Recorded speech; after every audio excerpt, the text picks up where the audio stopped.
you.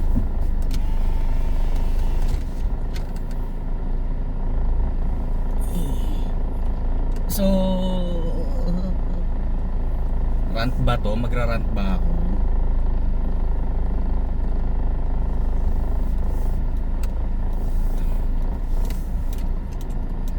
So, nandito ako sa ano? Sa LTO Bacoor. Punta na lang ako, diretso na lang ako ng SM Bacoor. I went here. Hindi ko naman sasabing early because it's already like 9:30 or 9:20 yata ako nang dumating dito. Mag-aano lang naman ako. Magpapa-update ng address sa license ko because lumipat na kami ng residence. We were previously living in Parañaque. Ngayon nandito na kami sa Imus. So, ang plano ko talaga is to go to SM Bacoor muna. This was never in my plan. But I just tried, baka naman kasi madali lang. So, punta ako dito para magpa-update ng address. Because in next few months I would need an updated set of IDs para kumuha ng passport.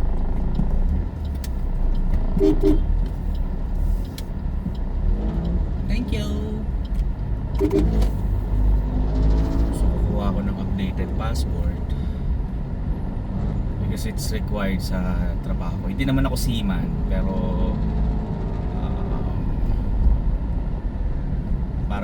para sa yearly convention na hindi pa ako nakaka-join ever since I started working sa company namin.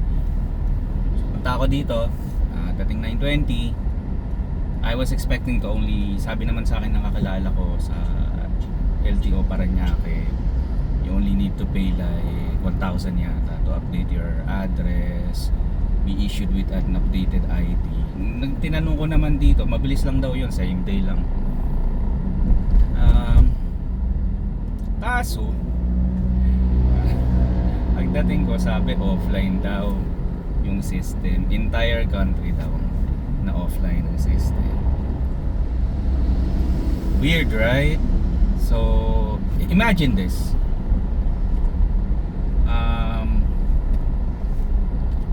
So February din kasi magbabayad na rin ako rehistro ulit ng sasakyan nitong kotse namin, which is roughly like from 2,000 to 3,000 ang babayaran.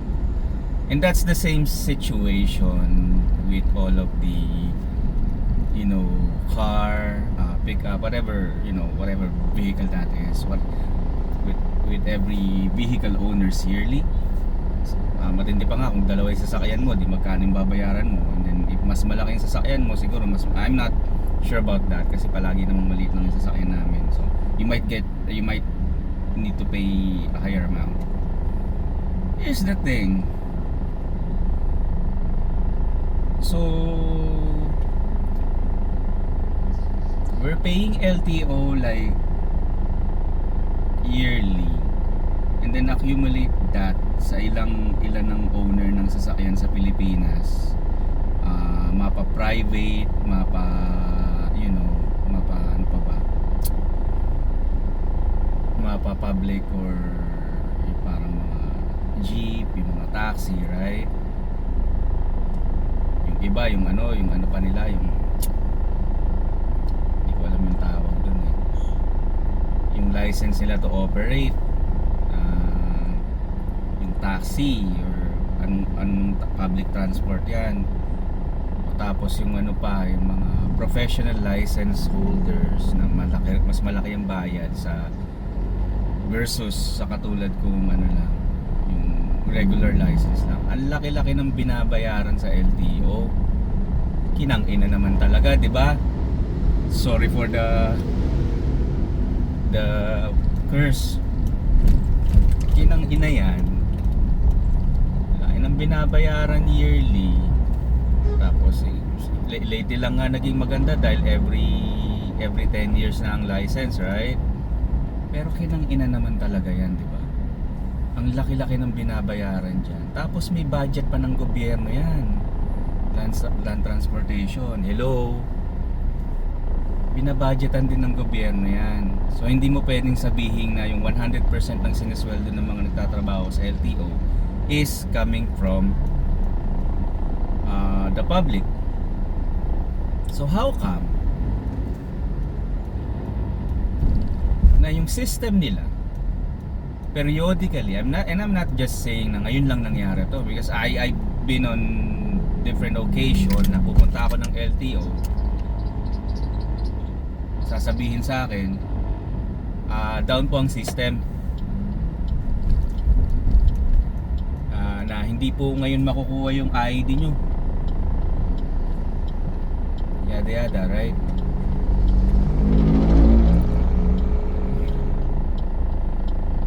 So how come na ang laki-laki ng budget, ang laki-laki ng na pumapasok na pera sa LTO? Sad reality, right? Pero yung simpleng infrastructure, nagulat nga ako may ganun. Wala namang is there a major internet issue today? Parang wala naman.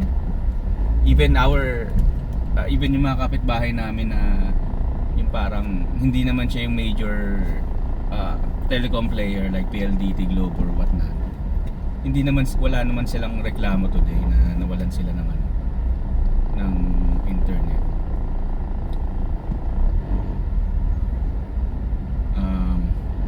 Or connection. Because of course, yung mga ganyang infrastructure, yung let's say yung system na ko-connect sa database like ng LTO,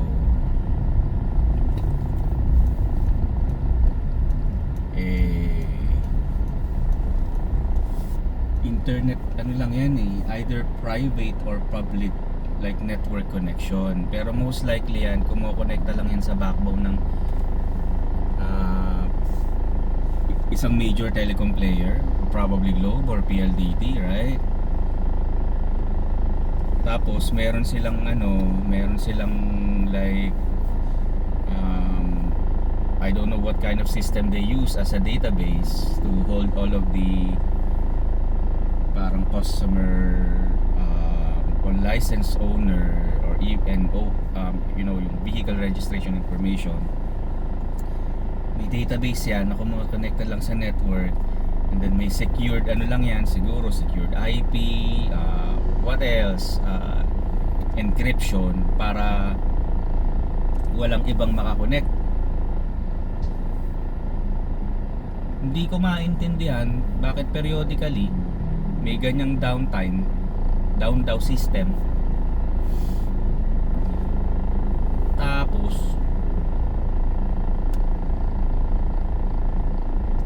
ang laki-laki ng binabayaran sa kanila. 9 minutes na, ganun pa rin sinasabi ko, nagrarant pa. Rant na nga yata talaga to. Imagine how many billions LTO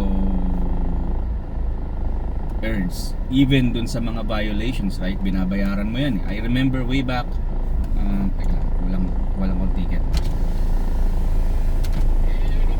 Sir, mamaya na lang po yung stop, sir. Wala pa kasi yung pera natin. Alas 10 pa. Okay. Pag-exit ko na lang bibigay yung stop nyo kung nasa akin yung number. Okay, sige. Thank you po. Salamat.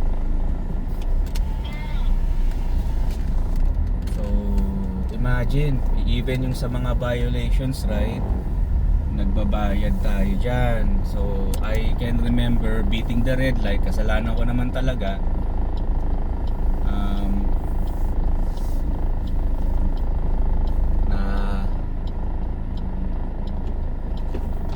Sorry. Beating the red light talaga huli ako Nangatiran pa nga ako nun. Ay sir, kitang-kita.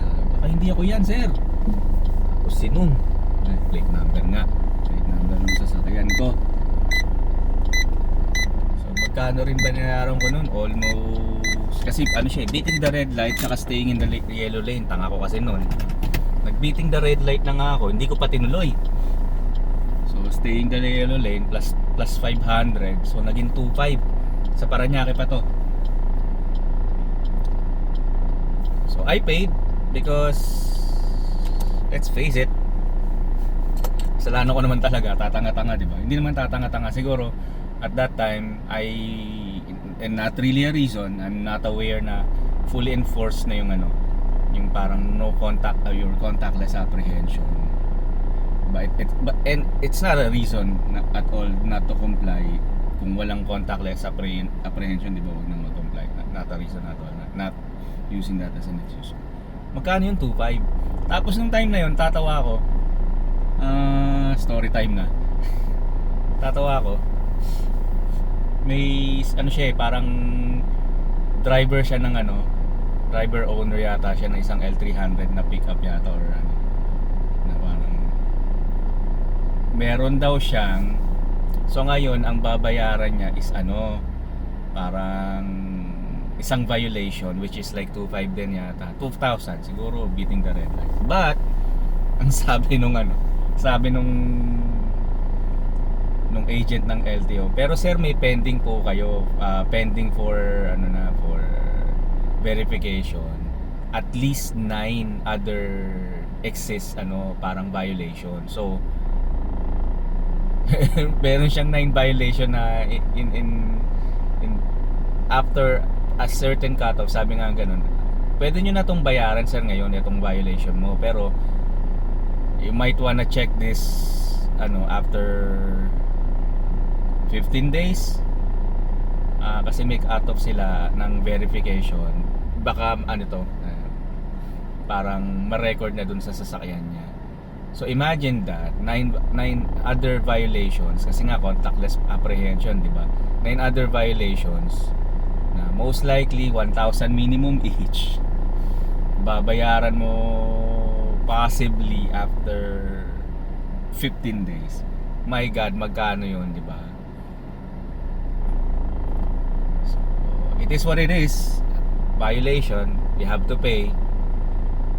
Ano rin naman kasi yan parang safeguard din naman yan Though sige, sasabihin natin ang laki naman ng binabayaran, beating the red light lang. Yung may ibang mga ganun beating the red light lang. What we fail to realize is it's a safeguard.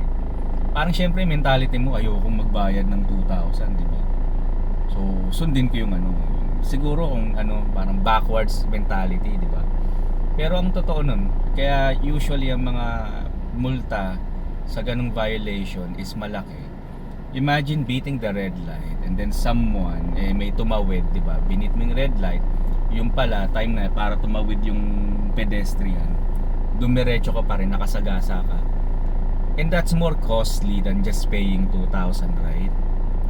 Where you could have just followed the traffic sign, stopped and waited. Diba? Maraming ganyan, maraming of course existing videos niyan sa Facebook na beating the red light, binasagasaan. Sad to see that people, may mga namamatay just because of a violation or something that could have been prevented. Napaka-present na nga ng stoplight Diba? Hindi ako nagmamalinis, right? Pero nandun na nga yung stoplight. Bakit hindi mo pa susundin? Kaya nandun yan. And for all of us, diba? Kaya nandun kasi yan. It's because para maiwasan yung mga aksidente, because the road is actually used not just by us vehicle owners, drivers, bikers, right, motorcyclists, but also used by pedestrians. Kahit a portion lang, kasi tatawid lang naman sila di ba? Yun nga tatawid na lang sila, hindi pa natin pagbibigyan. That's the reason there's a stoplight. Yun yung pinaka-purpose nun. So, going back, malaki rin yung kinikita ng LTO, ng government, dyan sa mga violations na yan. Right? Pero tangina yung infrastructure ng ano nila, ng database nila. Hindi mo alam kung anong nangyayari. 'Di ba? Parang kung lahat tayo iisipin natin yan, puta mindfuck.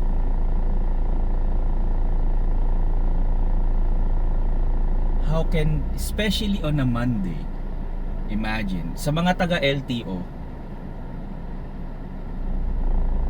excuse me for my cursing, especially on a Monday wherein most people would probably decide to go to your office to start the week. Usually, start of the week pumupunta talaga ang mga nagpaparehistro, nagpapa-update ng rehistro. Because the latter part of the week would probably mostly busy for them. And then gusto na nilang i-update yung rehistro ng kotse or yung driver's license nila para the rest of the week okay na, wala ng problema. Monday talaga usually yan. Kaya nga kanina nang pumunta ako dyan sa LTO, Bacoor, pagpasok ko, kala ko maaga na ako. Feeling ko maaga na ako. Pagtingin ko, daming tao, puno yung upuan, may mga nakatayo na. Pero may assurance sa akin si Kuya, mabilis lang daw yung sa akin eh. Update lang naman ng address. Tapos biglang segue siya. Pero sir, down ng system ngayon, buong bansa. So wala na akong choice. Hindi ako pwede pumunta ng LTO Imus, LTO Parañaque. Kasi buong bansa daw down yung system. Who's fucking managing that network or database infrastructure? Who made that shit? Critical data, critical infrastructure yan, database yan eh. Kung sa call center nga downtime, yung outage ng because we are working with our clients sa hotel, sa hotel system kami, mag-down lang ng 5-10 minutes yan yung sa hotel system, yung ginagamit ng mga chain of hotels to manage the yung parang reservations, tsaka payment. Tangina yan, daming calls niyan, frustrated lahat, right? Pero dapat within like an hour, maximum siguro 2 to 3 hours, dapat up na yan because those systems are important. So mabalik tayo sa LTO. Hindi ba importante yung system nyo para sabihin nyo lang sa mga customers nyo, down po siya? Putang ina kung down yan, wala bang nag-aayos niyan? Anong pagka-down niyan yung sabihin nating talagang would warrant? Kasi sabi baka bukas pa po maging up yan, maayos. Tangina, iniiwan nyo na down yung system nyo na isang araw. Mga tarantado ba kayo? 'Di ba? Isang araw yung dinown yung system, pumunta yung mga tao diyan para magpa-update ng mga license or 'di ba, mag-renew. Tapos sasabihin nyo lang down yung system. So ibig sabihin down yung system, wala kayong balak ipaayos yan within the day. Kung database lang yan kung internet din government kayo, as far as I know, government has a special deal with telecoms. Business business account yan. Baka nga mas mataas pa sa business account ang ang telecom lines ng LTO o ng any government any government office. Para sabihin yung one day, may sumabog ba dyan sa system nyo sa LTO para hindi yan maayos ng isang araw? O natatae yung maintenance nung nung system nyo ng internet or either database para hindi nyo matawagan, mapaayos in a day.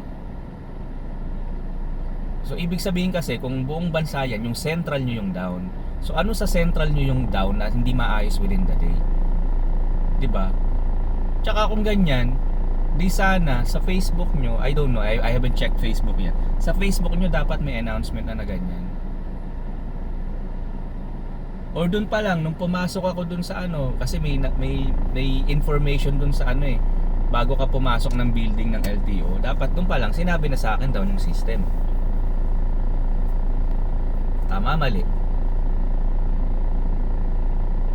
My God, so this is probably the same with what? Other government office that we have? One good example, still 6 minutes before SM opens, right? May 6 minutes pa ako para mag-run. So, one good example, BIR. Another example, hindi naman sa down, right? Pero imagine.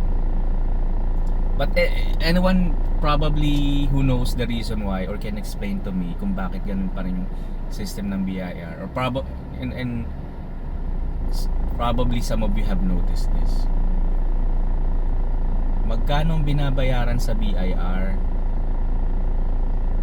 monthly and yearly, right? Offices, private individuals, small businesses, even yung magtatayo pa lang ng business, right?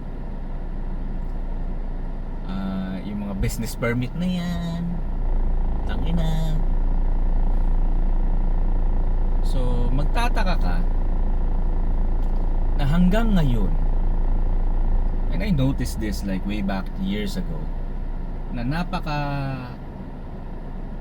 connected na sa internet ng buong Pilipinas. Right? Siguro dito ko sasaluduan yung LTO kasi dati pa lang talagang interconnected na yan eh. Yung pag nag-update ka ng license, let's say dito in-issue yung license mo, you can go to a different LTO office, tapos doon ka na lang magpa-renew ng license mo. Siguro magbabayad ka lang ng change of venue, which is roughly that time nung ginawa ko yan, kasi my license was originally issued in Tayuman office. Then nag-move na ako sa Parañaque. Sa Parañaque na lang ako nagpa-update, di ba? Change of venue fee, I think that's 100. I don't know if that's the right name for that fee. So centralized na kasi makikita nila yung record mo, right? Kahit saan pa nanggaling yung driver's license mo. Pero tong BIR na mas malaki yung kinikita. Right? Yung ibang kinikita nga kinukurakot na lang ng mga natin eh, joke, char. Hate me if you wanna hate me, right? But that's what I see. Putang ina naman talaga, hindi pa ma-centralize. Bakit ko nasabi? So let's say so let's say nagtrabaho ka dito sa, ilang beses nangyari sa akin yan. So nagtrabaho ka sa Pasig, tapos nag-resign ka, nag-move ka sa ibang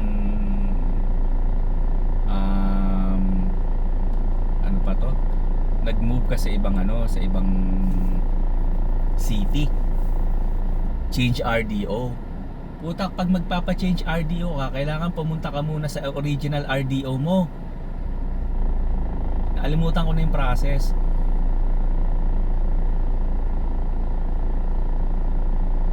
Which is crazy.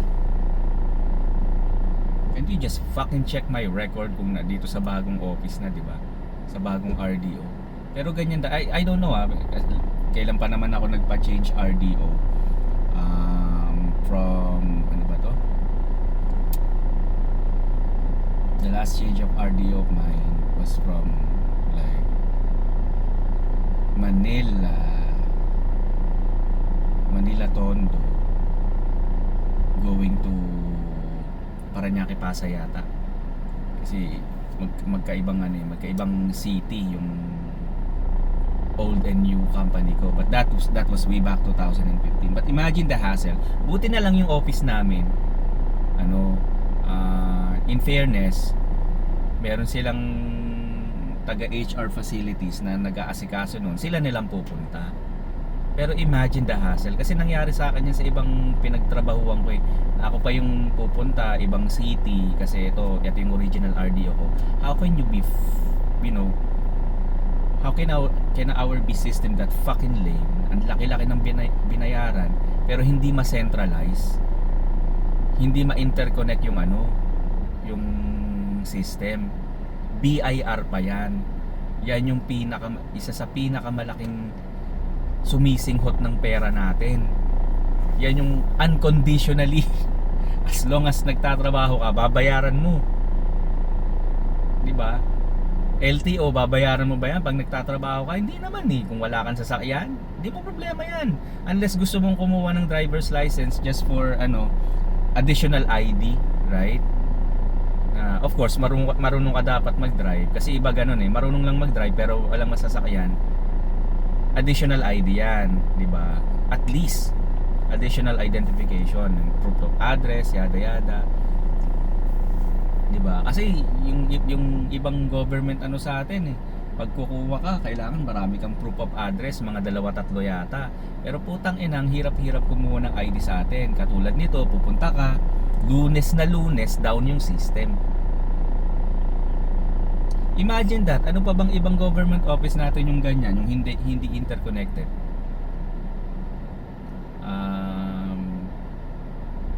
PhilHealth. Tapos, ito pa, yung mga ibang government natin. Malaki rin naman nakukuha nilang budget, di ba? May naharubat nga na 60 billion sa PhilHealth Pero putang inang ID ng PhilHealth natin, ID ba yan? Cannot even consider that as an ID or official ID if it's like that. O, isa pa yung ID ng tangin ng ID ng BIR, di ba? Yung TIN ID. Or hindi pa kasi ako nakakakuha ng updated na TIN ID, or ganun pa rin ba, papel pa rin ba, napapalaminate mo? Kaya nga ang daling ma-fake ng TIN ID. Di ba ang dami sa Facebook niyan nag-o-offer ng nagbebenta ng, alam mo yun, sasabihin daw may connection sila sa BIR. Di ba? Biro mo, laki-laki ng binabayaran natin diyan monthly. Tapos even the ID, those are the signs that they are trying to not really cut their losses, parang over saving the budget in the expense of not giving a good experience to those who really are your stakeholders like us. 'Di ba? For what purpose? Nagtitipid? Sa mga pangyayari lately, kailangan ba nilang magtipid kahit sa ID lang or gumawa ng centralized infrastructure? I don't think so. Doon pa lang dapat mag-start na. Why? Because that's also the source of corruption. Kung hindi centralized ang isang system, ang dali-daling madaya niyan.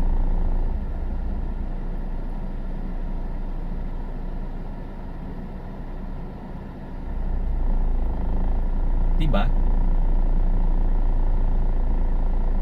These are the telltale signs that the money that we are paying for doesn't really serve its purpose. Sa totoo lang. Isa pa, ang dami ko ng magta 30 minutes na yung rant ko. Past 3 na, 10 AM. Kailangan pumunta ng ng papagawa ko ng postal ID. Isa pang telltale signs.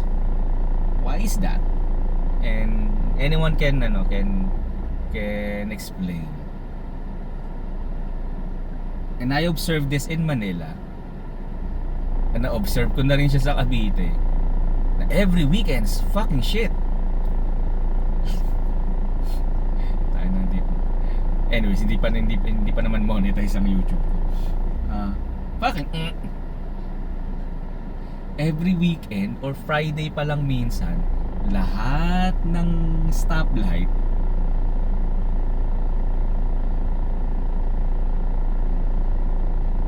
nagkakaroon ng epilepsy. Alam mo yung hazard lang ginagawa, yellow lang. Hindi talaga gumagana. Not really doing the red, green, yellow, right? Yung usual niya. Ang mangyayari, hindi siya gagana ng tama. So ngayon, tayo as vehicle owners, manghuhulala lang tayo. And that could cause accidents. Right? Kaya nga may stoplight eh, para alam mo yun, to control the traffic, para alam nila kung forward na or itong perpendicular na lane eh forward na. That's the purpose of that. Pero magugulat ka na lang, again nakita ko to sa Manila, sa Parañaque, even sa Cavite, na every weekends, magwi-weekends, ganyan yung stoplight. For what reason? And I'm probably uneducated regarding that. But anyone who knows the reason why, let me know. Diba? Baka may reason talaga sila para i-off yung stoplight ng weekends. Ilagay sa epilepsy mode. But for me, as an individual na regularly educated lang sa traffic rules, right? I can't think of any reason why it's that way. That's my point. Or at least if they decided to do that for a specific reason, Diyos ko, we're interconnected na rin sa social media. 'Di ba? At least you could have at least you could have explained to us the rationale behind that. But let me know, lalo na yung mga taga Parañaque, kasi galing ako diyan ako dati nakatira before lumipat kami ng Imus. Let me know if hindi na ganyan ngayon, nagbago na. But way back like 2 years ago, before kami lumipat, consistently na observe ko yan, even way back 2011-12 nung nagsimula akong magtrabaho sa Parañaque.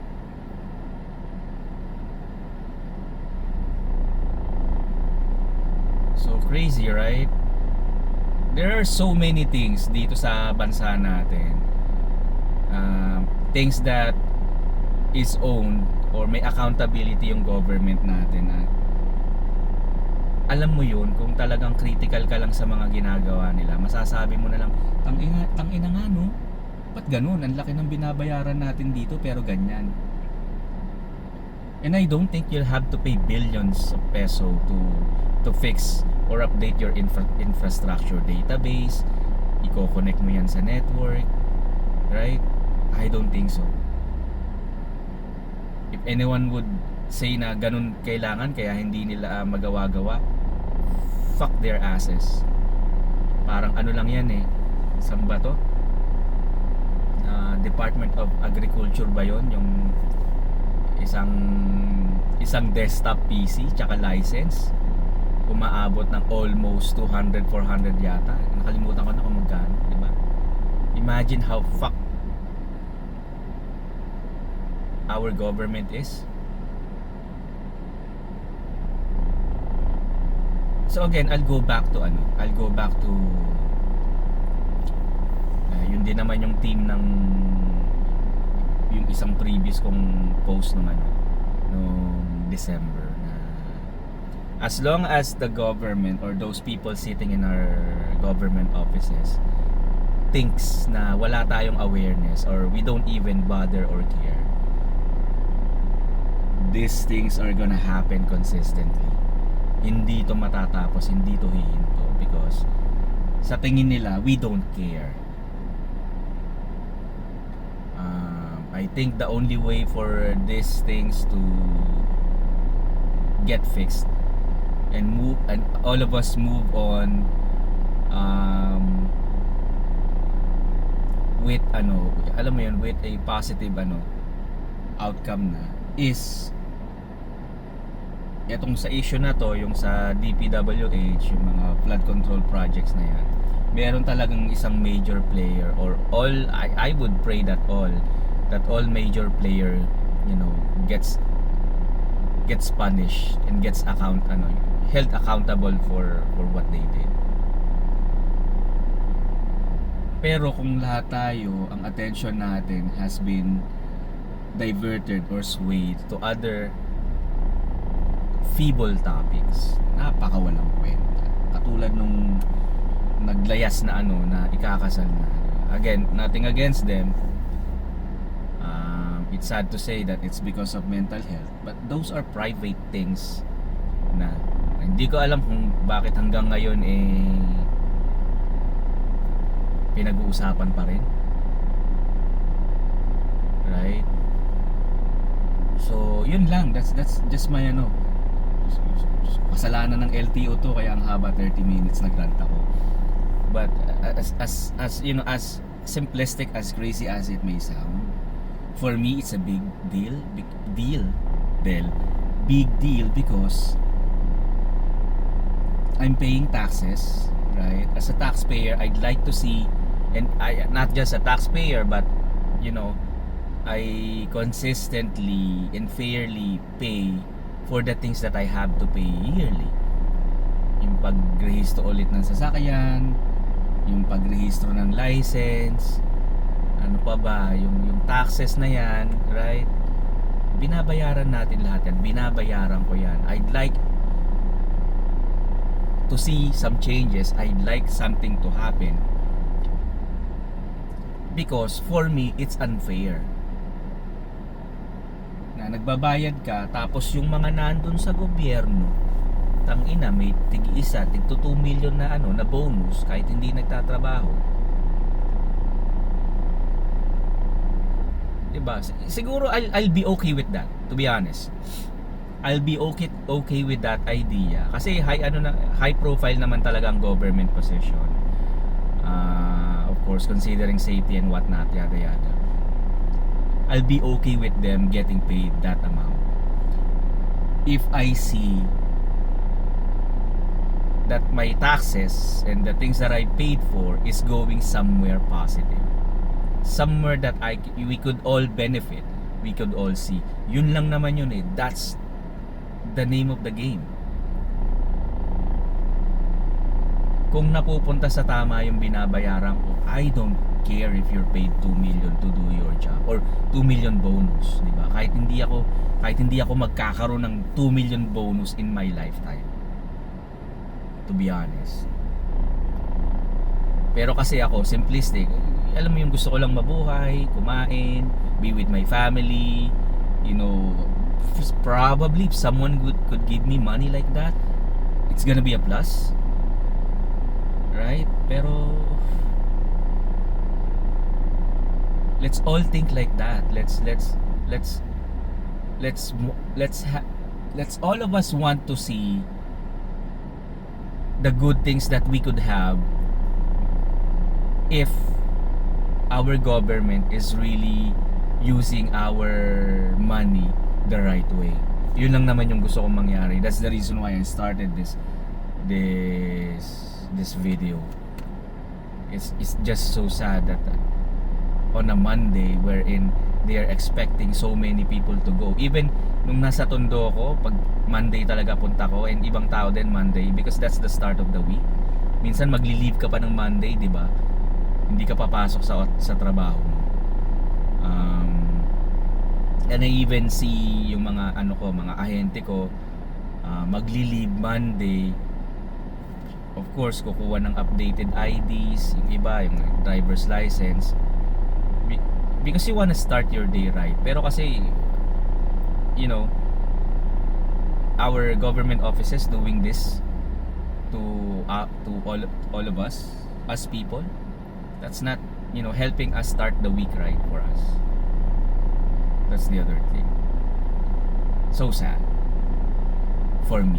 I don't know for you guys if you feel the same way, but it's already 2026. Babalik ako sa previous topic ko, ng video ko ng December. It's already 2026, natapos na 2025. Wala pa ring held accountable. Inubos na nila yung oras natin sa yung namatay na si Cabral. I don't even care about that because kasama naman siya dun sa na yan sa corruption na yan to be honest. Infrastructure yung pinag-uusapan na nila sa Senado nung siya na ini-interview, which also connects to what I'm saying, diba? If the infrastructure is not constructed or done the right way, ganyan na mangyayari. Ang daling i-manipulate ng system. So yun lang. That's all for me. It's already 40 minutes. I'm sorry. I I know for some, your attention level span would make you, you know, just fast forward the video. Ano ba talagang gusto niya sabihin? Okay, but that's just my rant. That's just my complaint about what's happening right now. It's already 2026, 2025. Sana, and I pray again that this 2026 something miraculously happen, and then someone or all of them, you know, is held accountable, gets imprisoned because of this. I don't wanna hear, it's still sad that people are dying because of this, right? So, yun lang. Have a great day. Punta na ako sa loob ng SM para kumuha ng postal ID. Good day. Thank you for watching this video. Char.